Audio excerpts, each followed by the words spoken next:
Hey guys, welcome to ZoloBlocks. In this block tutorial, let's explore the charts block in Gutenberg that lets you visualize data in unique ways. Let's go.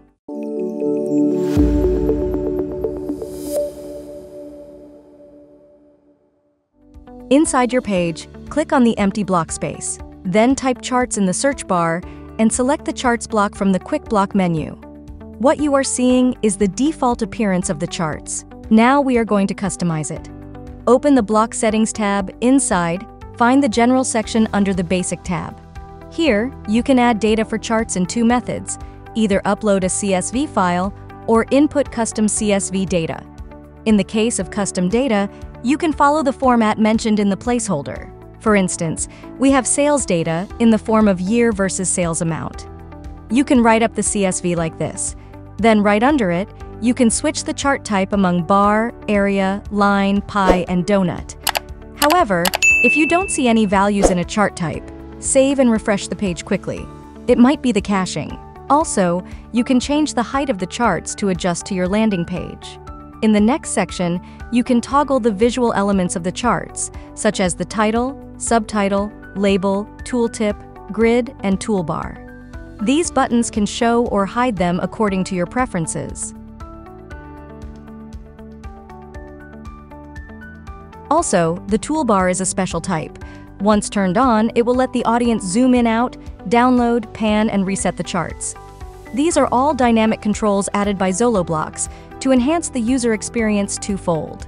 Then again, for the legends, you have a whole section with control for customization. That includes the position of the legend in 4 directions, as well as horizontal alignment on the display. Also, there are floating and offset controls available. As for the tooltip section, you can enable the tooltip, then stack more features like follow the cursor, inverse order, hide empty, and fill colors. Also, you can switch between light and dark color themes for the tooltip. For custom styling, you will find options in the Style tab.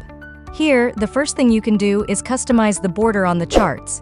That means the border color, type, and width. Then you can edit the border radius, padding, and margin to better position your charts. Not to forget, there's a background color option, as well as a box shadow option at the bottom of the list. Next, in the color section, you can customize colors for the axis and colors for the donut value portions. Simply edit all value colors here, and you have the freedom to choose any color you want.